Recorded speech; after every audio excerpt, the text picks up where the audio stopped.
Mm, Today is August 27th, a Thursday, 1426.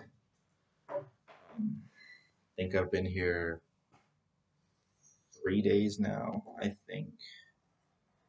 I don't remember if I got here on the 23rd, 4th. I've had, how many dinners have I had? Maybe two, three, so I guess I've been here 3 days. Um, I don't know if this is my fourth day or not.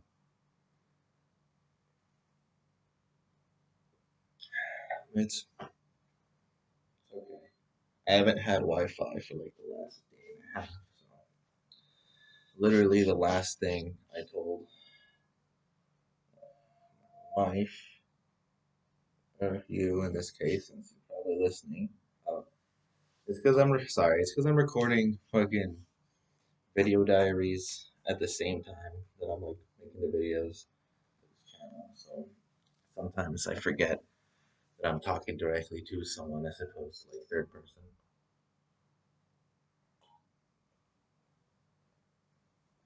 Except the video diaries are going on my actual YouTube channel. And like these are like specifically for you. So going on the other one that I made. Um, just to like kind of have it separate, you know, because as far you know how the military is when it comes to like social media and stuff. I know YouTube technically isn't a social media, but I'm still putting myself out there. So I don't know, it's weird. Um, so I've been trying to come up with some things to do while there's no Wi-Fi. I already finished watching Umbrella Academy. You can tell I haven't done my hair. I mean, there's no reason to. I've been here all day. I just have some ideas of stuff to do while I'm still here, like video ideas to make a video on Eiffel 65 and the Postal Games, and then like comic ideas. So far, the only idea I have for a comic is called Fishing for Compliments, which is basically the comic is going to be two people. One of them's fishing, and the other one walks up to them, and they're like, "Hey man, what's up?" He's like, "Oh," and then the other guy will be like, "Oh, just fishing for compliments." And then the next one, the next panel, the little bobber's gonna go down the water. He's gonna be like, "I got one," and then they're gonna come up, and then it's gonna say something. The fish is gonna come up and say something mean, like, "You know, you're stupid," and then something like that. And then the person who caught the fish is gonna turn around and be like, "Yeah, that happens sometimes," and something like that. Like, I don't know, like how people like fish for compliments by posting a picture, like saying some shit like that they're ugly or something online, and someone will comment some shit like, "Yeah, you're pretty ugly." I don't know. That's kind of what I'm trying to parody. Um, I've been doing my workouts, my hourly workouts, where every hour I do somewhere between 10 to 20 push ups, 10 to 20 suitcases, sit ups, crunches, squats. The reason I say 10 to 20 is because really the goal is to do 10, so that if you do it for 10 hours, you do 100 of each a day. But realistically, when you're actually getting down and like doing it after you do 10, you're usually like, oh, I can do more because 10's not that hard. But sometimes I'm just lazy. Sometimes I don't do it for 10 hours. Sometimes I do it for 5 hours. So I do 20 of each every 2 hours, something like that. But Chris gave me an idea. I told him that I ran out of stuff to watch because all I downloaded was one movie and one season of a show to watch. So he gave me this book called The Operator, Firing the Shot That Killed Osama bin Laden and My Years as a SEAL Team Warrior by Robert O'Neill. Um, yeah, he told me what he does is, and it's not that long. It's only 300 pages. Like, I don't know why I was expecting this to be like a fucking behemoth of a book, but Yeah. So what he told me what he was doing was it took him like 5 days to finish this. He would read one chapter, get down, do 20, basically of what I've been doing, instead of hours as chapters, and then he goes out to run around the compound like at least 2 laps because apparently like vitamin D is supposed to be good for your mental health and it makes you happy. So I guess that's something I should start doing. Um, yeah. I also have the AC turned off still, trying to sweat off some of that extra weight. I feel like I look fat on the camera. It could just be the angle. It's like this, like a lot bigger. Um, so I figured I would read the first chapter or two for this. I know you like when I read to you, so let's do that. And this is also kind of like a progress video since I'm gonna be here for almost like a month, like 3 weeks. And I'm like halfway through the first week, so we'll see how much we can do with my body. So then, I don't know what my percentage of body fat is, but so far, just here. I think everywhere else is good. I don't really have a lot on the sides or like my thighs or anything. Got my legs are still pretty. My legs are probably the more muscular part, but yeah, it's literally all like right here. All right, let's get reading. So I read the back. I might as well. So let me see. A stirringly evocative, thought-provoking, and often jaw-dropping account. Debating whether or not I should put in my headphones, but I don't know if that's actually going to change the video quality. Might as well try it. Not the video quality, the audio quality. Might as well try it. I don't know why I'm putting it in.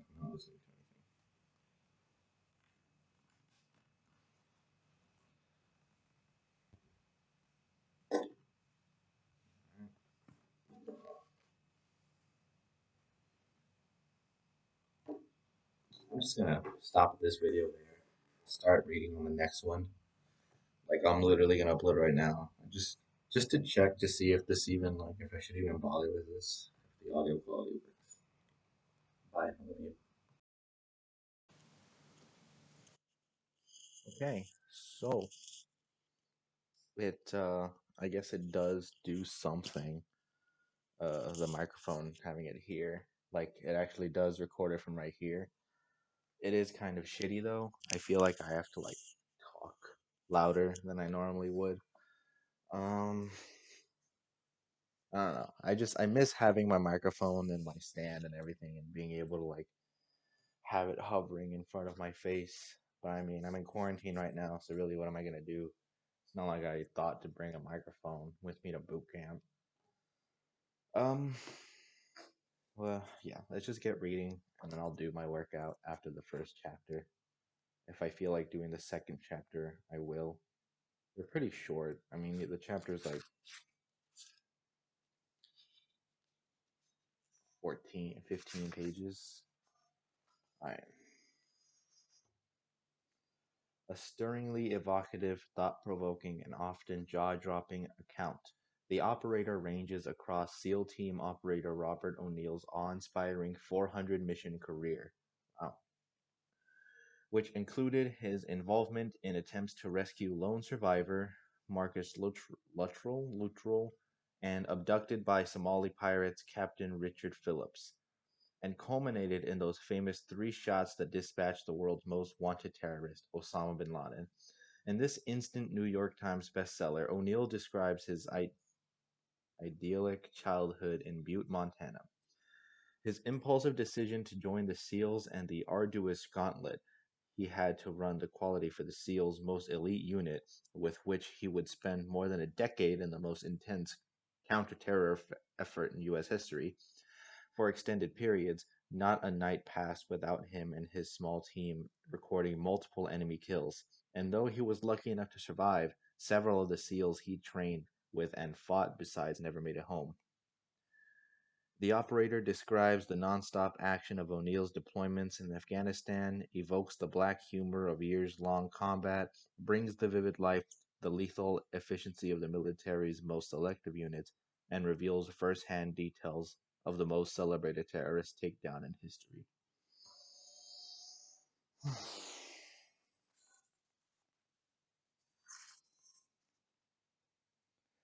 To the victims of 9/11 and their families who never asked to be in the fight, we were and are. I was in memory of you.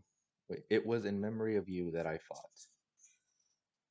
To the reader, the author has blacked out selected text in this book to comply with the Department of Defense pre-publication and security review. You can see right there. Some stuff's blacked out. Security reasons, I guess. Okay. And I guess, if the boys are watching too, I don't know if they'll be interested in this kind of story or if it's even appropriate for them. Just kind of, I don't know, explain to them what a terrorist is. All right. I owe my career as a Navy SEAL to a girl. I'm not the first, and I doubt I'll be the last.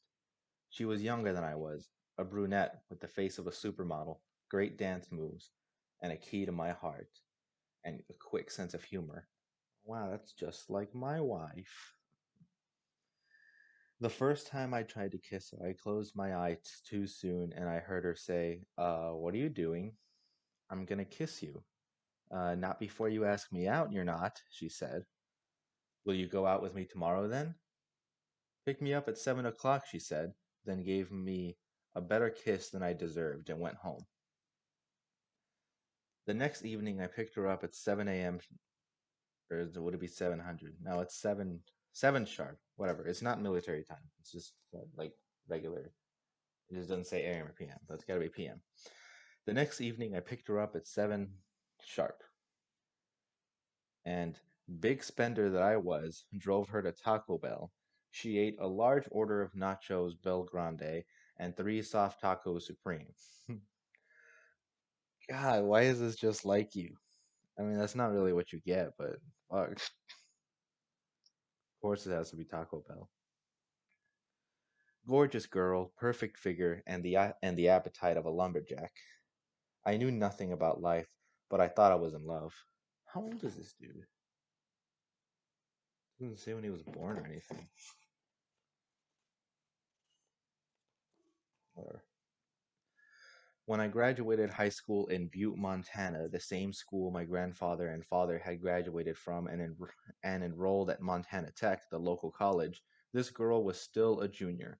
It's just one of those things. You're not going to date a high school girl when you're in college, so I stayed away, but I couldn't keep my mind off her. She went on doing her high school thing, dating and going to dances, which she damn well should have been doing, but I wanted it both ways. Me having my fun and her staying on hold, I simmered miserably for weeks, then finally snapped when I heard she'd spent the day with some high school boy. With a couple of drinks in me, I went to her house to find out what was going on and promptly made a complete ass out of myself. Her father, a massive Italian with black hair, a burly mustache, and a square jaw, was famous around Butte for being tough. He owned a company that jacked up entire houses and burned them and moved them whole. I was certain he would have no problem moving me, but he took pity. Instead of knocking me flat, which would have been more than justified, he gently but firmly escorted me out of the door. That kindness provoked something out of so that kindness provoked something of an out-of-body experience. After he released his iron grip from my elbow and sent me reeling into the night, I glimpsed myself as from a distance. It wasn't an attractive sight. I realized that if I was acting like this now, it would only get worse. I'd end up as one of those guys who hang around Butte forever, whining about the good old days. So I knew I had to go. Hold on.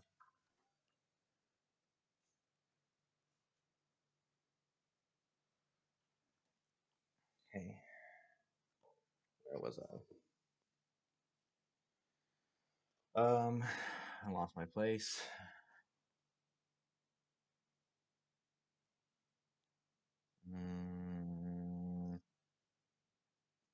In my very limited experience, the way people go out of Butte was by joining the military. Though I'd never really considered it before. In that instant, I was committed. The future, or fate, or whatever kicked into high gear. These days, some people might call my childhood free range. Saturday mornings, I was out the door after breakfast and back only when the street lights amped up. Kids ran in packs in my neighborhood. We ambushed each other with toy guns and played Ninja Warriors, leaping off rooftops and doing a bunch of other harebrained stuff I'd kill my kids for doing. We all went to see Rambo at the Butte Plaza Mall. That was pretty cool. Everybody wanted to be that guy blowing away evildoers with his M60, but to me, it was all fantasy. No more real than the increasingly sophisticated shooter video games that competed for our attention. The actual military was never huge in my life. I was never going to be in it, so I didn't think much about it. I just wanted to play, put on camouflage, and pretend to shoot my friends. At first glance, Butte might not seem like an idyllic place to grow up.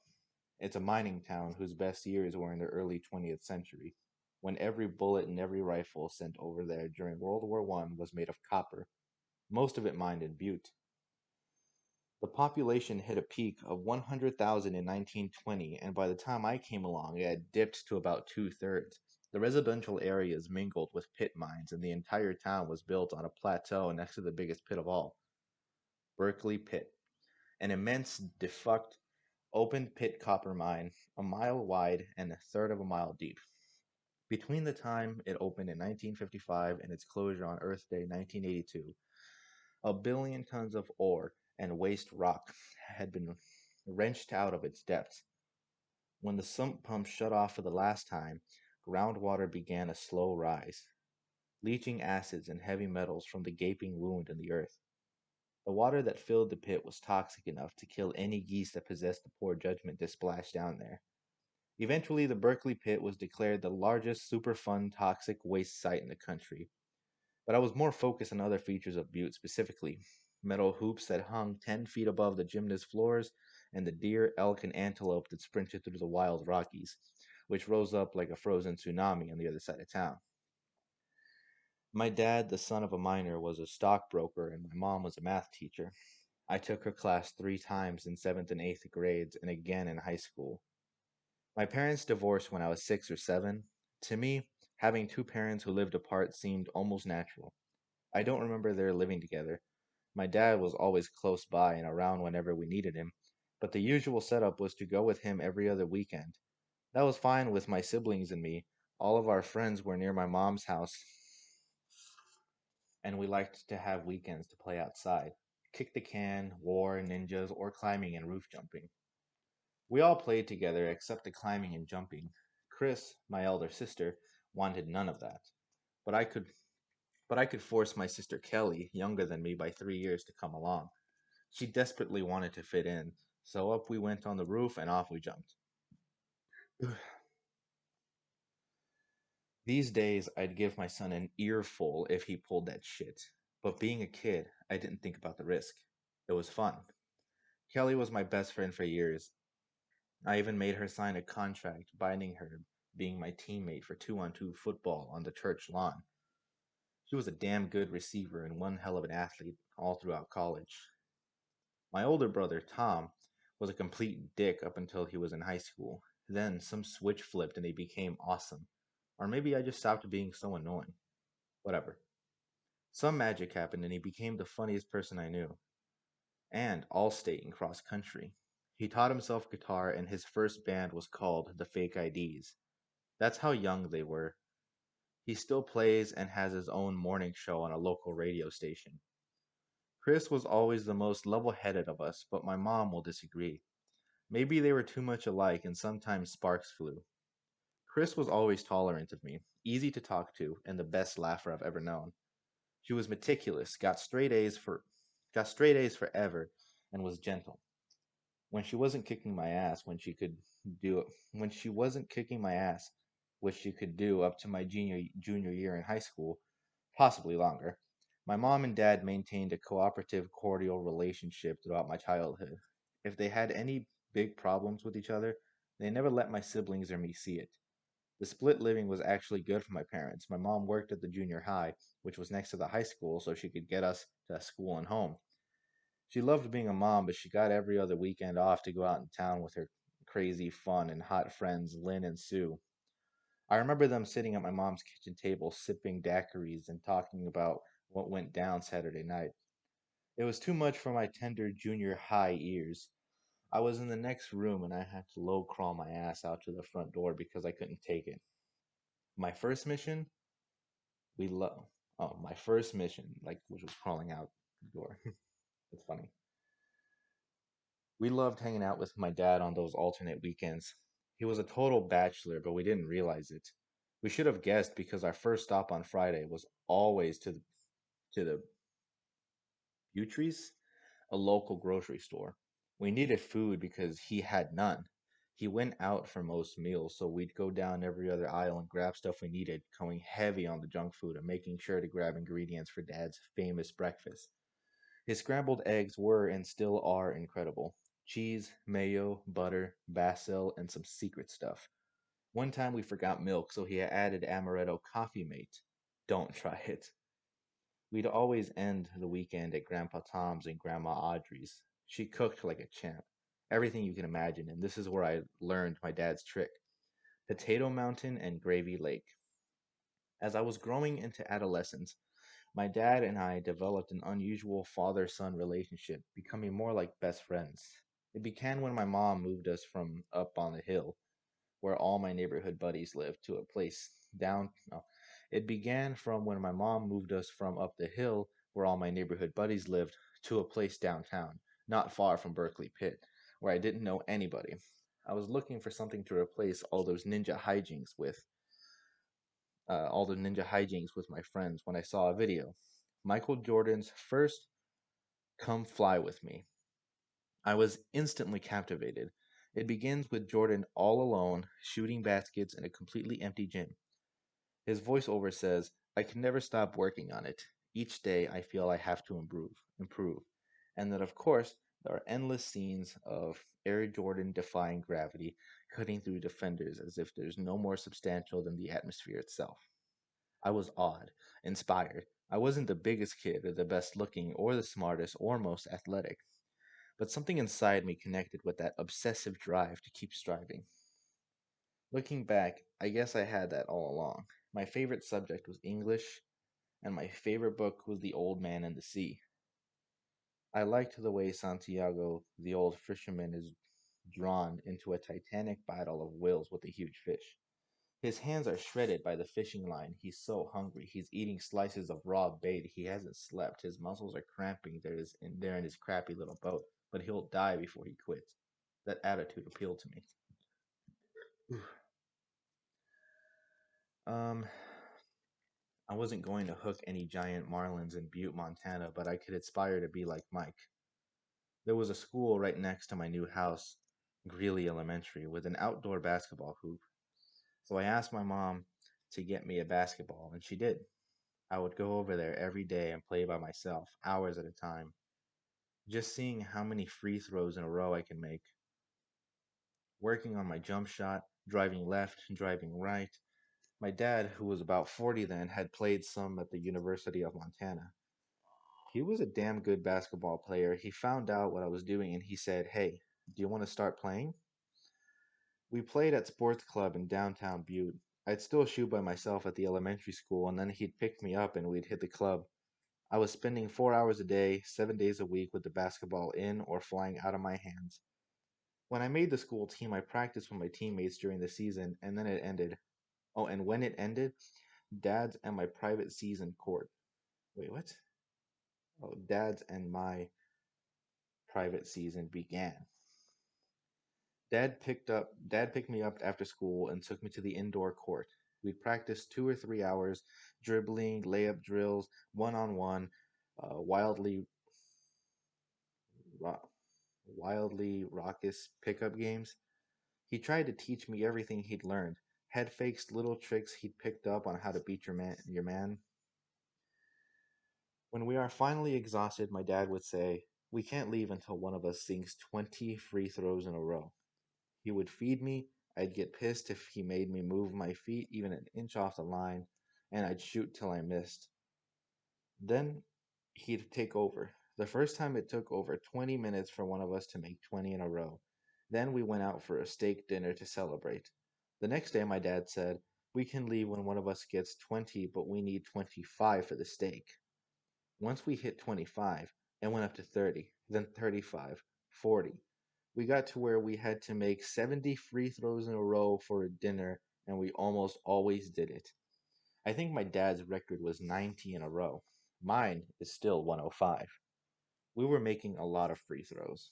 When I was 12, my dad got divorced from his second wife, and my Uncle Jack, his brother, persuaded him to give hunting a try on weekends to get his mind off failed marriages. There was no question I'd come with him. We went driving up the mountain in Jack's Nissan.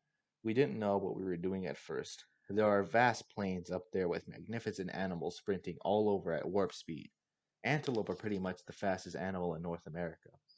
Guys in trucks and four wheelers chase them and people shoot in every direction.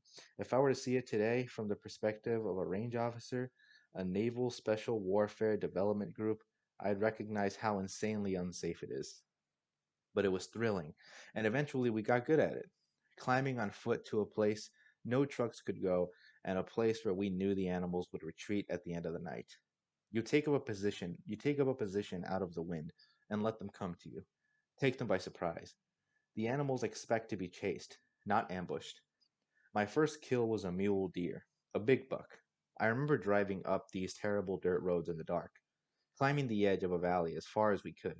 When walking steeply uphill as the sun rose, after about an hour, we hit the summit, which descended into a hay colored bowl. That's where we hoped to run into the deer. There weren't any. We hung out for a while, and the disappointment of not finding anything to shoot at faded. It was late fall, chilly, but bone numbing. Patches of snow here and there, and I thought, not bad to be sitting up on a mountain top at the break of day, just me and my dad, as if this amazing place had been waiting for us to arrive. Eventually, we got hungry. As we were walking back down the hill for lunch, a doe and a buck burst out of the trees into a clearing 100 yards to our right. We were shuffling along, making a sound the buck didn't recognize. He froze right in the middle of the clearing.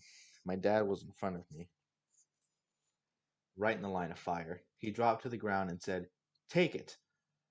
I was fortunate and I didn't have time to think about it. I knew I needed to take the shot now or he was gone. The adrenaline took over, still standing. I raised my .300 Winchester Magnum to my shoulder and barely glimpsed the buck in my scope before I pulled the trigger. My father had told me to aim for his chest, right behind his shoulder. You want to try and hit him in the lungs for a quick kill. I missed high.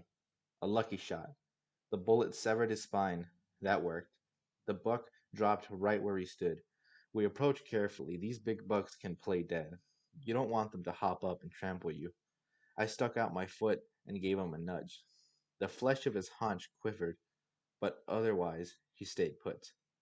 I took another step towards his big antlered head and raised the muzzle of my rifle, the same kind of rifle I'd eventually use as a SEAL sniper. To his big, staring eyeball, dead, all right. It was a bit surreal for me. He looked the same as he had just a moment ago when he was alive.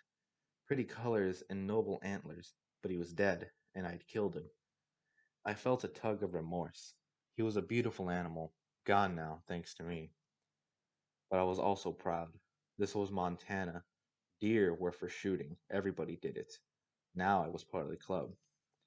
In the hunting seasons that followed, any residual remorse fell away. Soon it was a competition at junior high every Monday. So and so got a buck. The real prize was the bull elk. It always seemed that someone's mythical uncle or miraculous shot with someone's dad had brought down a 6 point elk. We scored different out west. You count one side of the antlers, not both. A 6 point bull has 12 points total. That's an immense swift and an elusive creature. They can stand 5 feet high at the shoulder and weigh almost 900 pounds. None of us have been good enough to kill such a bull. Some hunters had never even seen one. When I was lucky enough to see one and shoot one before I turned 18, I felt only pride. In the fall of 1994, the year I turned 18, my dad introduced me to the first Navy SEAL I ever met. His name was Jim, and I was impressed with him at the moment I saw him. Wait, I was impressed with him the moment I saw him. He wasn't as big as I thought a Navy SEAL would be. An observation would make about SEALs all the time, but he was obviously in great shape. He had a clean haircut and military bearing. What I noticed first, though, was his positive confidence. The second thing I noticed was that he always put on his seatbelt. Mel. Here was this tough Navy SEAL who wasn't afraid of anything, but safety always came first. He'd never been to Montana before, but figured guns, mountains, how hard can it be? He embraced the challenge in typical SEAL fashion, got someone to drop him off at the outback, then stayed there for 3 days. He walked all over hell, never seeing so much as a mule deer. I found out about that and told him, that's not the way to do it. I got a spot. The hike was only a little under a mile, but it was pretty much straight uphill and still pitch dark. Normally, I'd take it slow, pause for a couple breathers towards the top. Every breath felt like sandpaper rasping my lungs. But I was thinking, this guy's a SEAL. I can't be a pussy. I need to walk, no breaks. He was on my heels the whole way. We got up there and got right into the elk, about 40 of them, right where I'd said they'd be. We didn't get any, but when we got back down the mountain, Jim said, "You ought to consider becoming a SEAL. The way you climbed that hill in the dark." I was flattered, but I didn't seriously consider it until my ex-girlfriend's dad not sent me not so gentle into the night. The summer after I graduated from high school, I spent 12 hours a day, 4 days a week, shoveling crushed rock into a huge conveyor belt in a copper mine facility. The almost total darkness relieved only by the beams of two little lamps on my helmet. I thought that would be good work from I thought that would be good work from my building my somewhat scrawnier upper body, and I was right. But I hadn't counted on breathing in metric tons of rock dust or scarring the crap out of myself thinking of all the workers before me who'd slipped into the conveyor belt and been converted into human pulp. My night job delivering pizzas was like a vacation by comparison. I did think briefly about going out of town for college. Though my idea was out of town was the universe. Wait, though my idea of out of town was the University of Montana in Missoula, less than 2 hours down the highway. When I came to it, I just didn't have the desire, or maybe I didn't have the courage. When you're a small town kid from Montana, there's this sense that venturing into a big, scary outside world might pulp you as surely as the conveyor belt. Montana Tech was the safe alternative. I had I also had a better chance of making the basketball team there. I was a good high school player, but at 6'1", I wasn't high enough off the floor to impress at the college level. I figured I'd play my ass off on the practice team and work my way in. It went well. I had a great time, got in great shape, physically, mentally. Well, there was the girl. Oh, physically, he got in great shape. Mentally, well, there was the girl. I know how it was. Wait, I know now it wasn't just that. I just finished my first year of college basketball and was feeling burned out. Not with playing, but with the concept of practice, practice, school, and practice. The grind probably wouldn't have gotten to me if it hadn't been for the girl. I couldn't seem to get over her, and she was still in town. I could bump into her anywhere. I knew I didn't want to find myself on a bar stool at Maloney's every night drinking to forget. I could already imagine the rut I could dig. It was time to do something.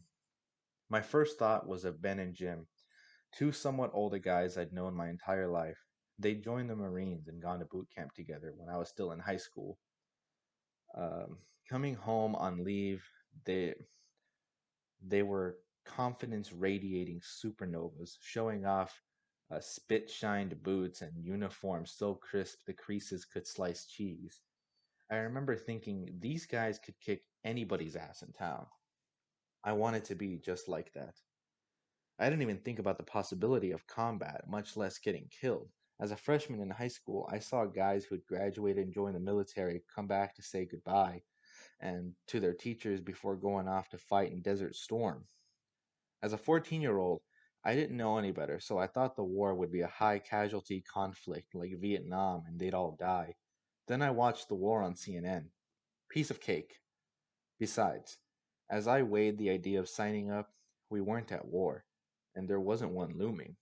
I thought it would be cool to wear the uniform and sing the cadences. Plus, I'd only be gone for a few years, and then I'd be back at Maloney's with a few war stories to impress the regulars.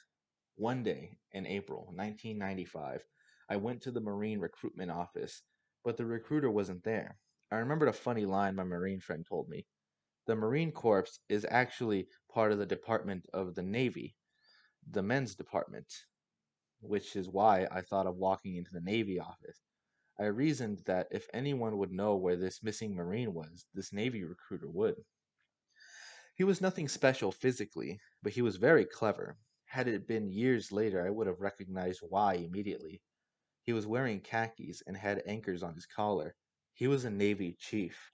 No matter what anyone says, chiefs make the Navy work. They do this with intelligence, loyalty, and experience. They can also be mean as hell.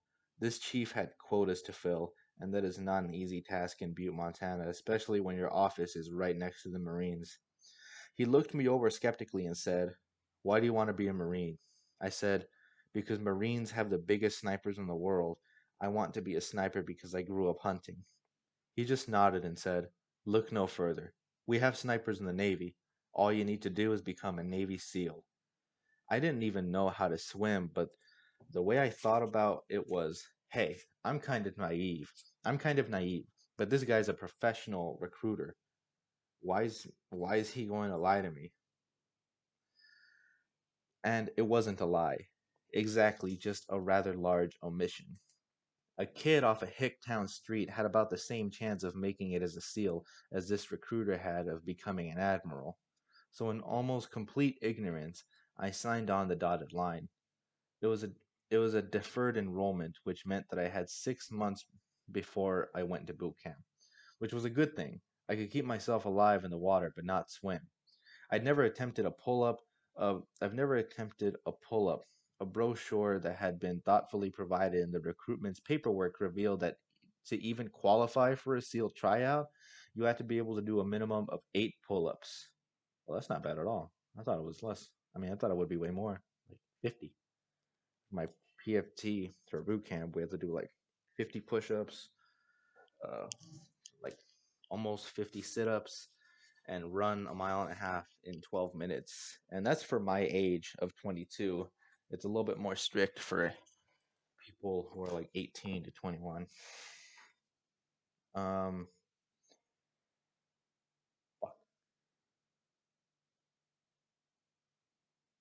mm, you had to be able to do a minimum of 8 pull-ups, and that's after you swim 500 yards and do a 42 push-ups and 50 sit-ups.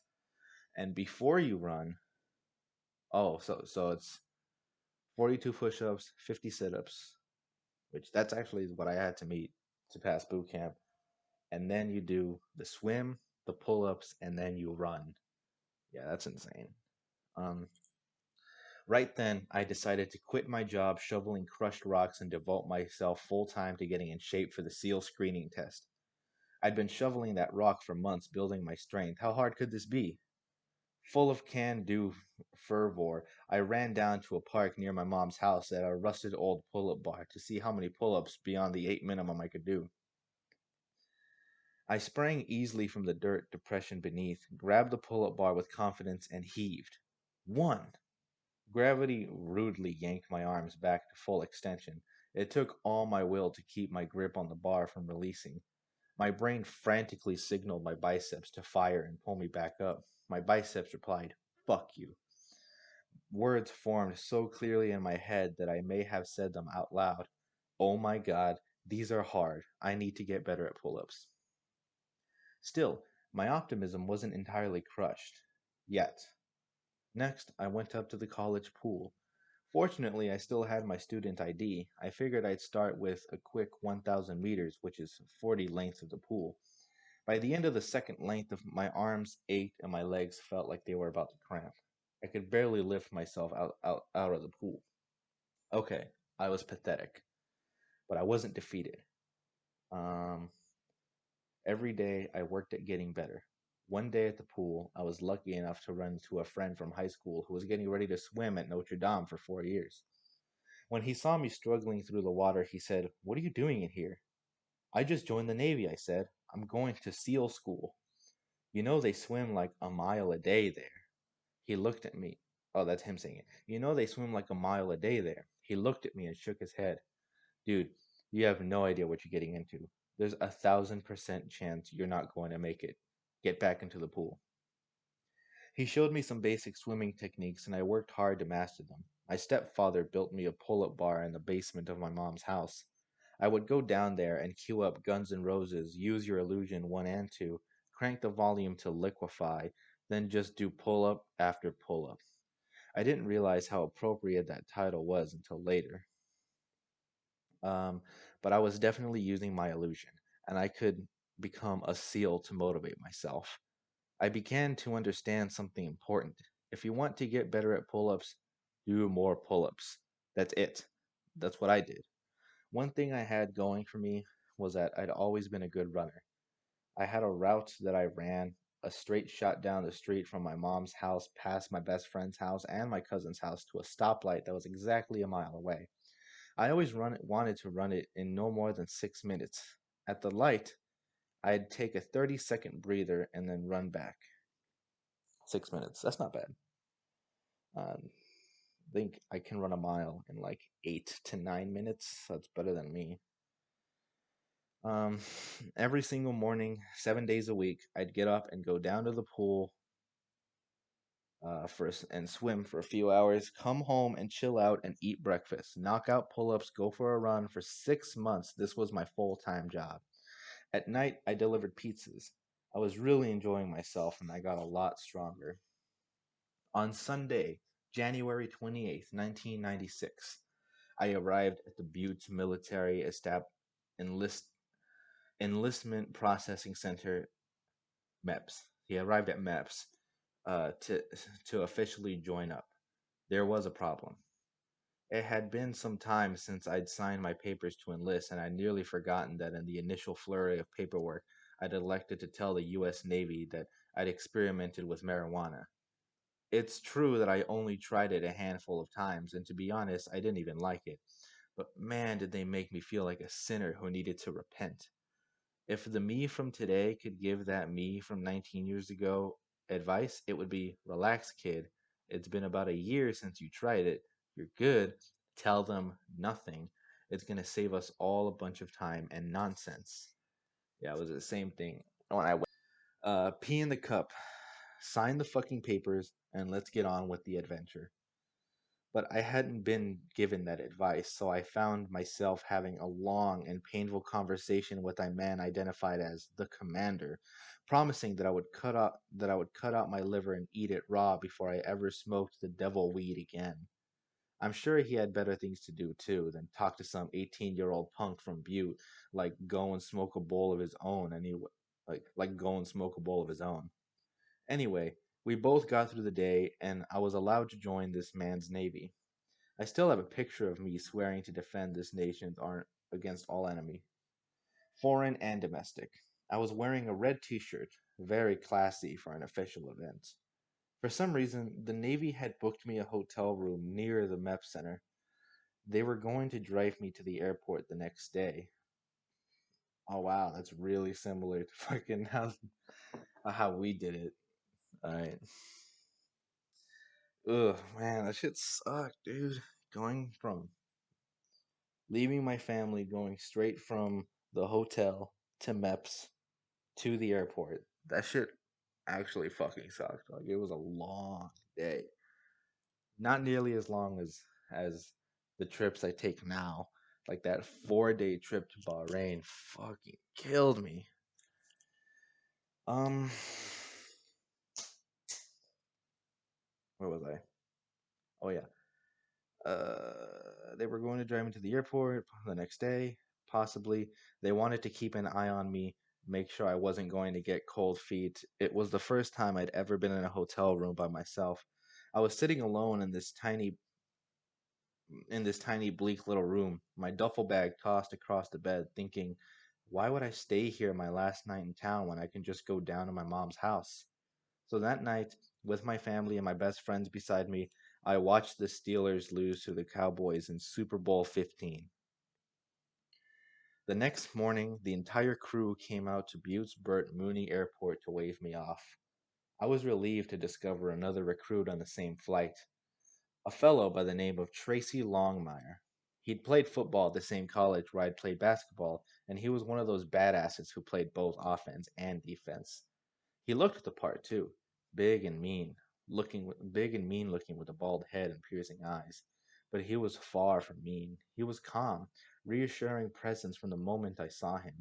Even though he was only 2 years older, he seemed like a wise elder, humble when he could have lorded his cool over a naive kid like me, and generous with good advice. It seemed as if he'd been there, it seemed as if he'd been there, done that already, and I was very happy he was around. As we walked out of the plane together, I looked back at my family. No one said anything, they just watched me leave. Finally, I saw my brother Tom lean his head out and yell, "Good luck, Rob." I'll never forget it. He was thinking, good luck leaving this town and going away on your own. None of us could have imagined, dreamed, or even hallucinated that that 15 years later I would confront a madman, the world's most wanted man, on the third floor of an ultra secret compound in a country I'd yet to hear of. And that, as a result, people would fill the streets of DC and New York City to cheer, "Good luck, Rob," indeed. Good luck. And that's the end of chapter 1.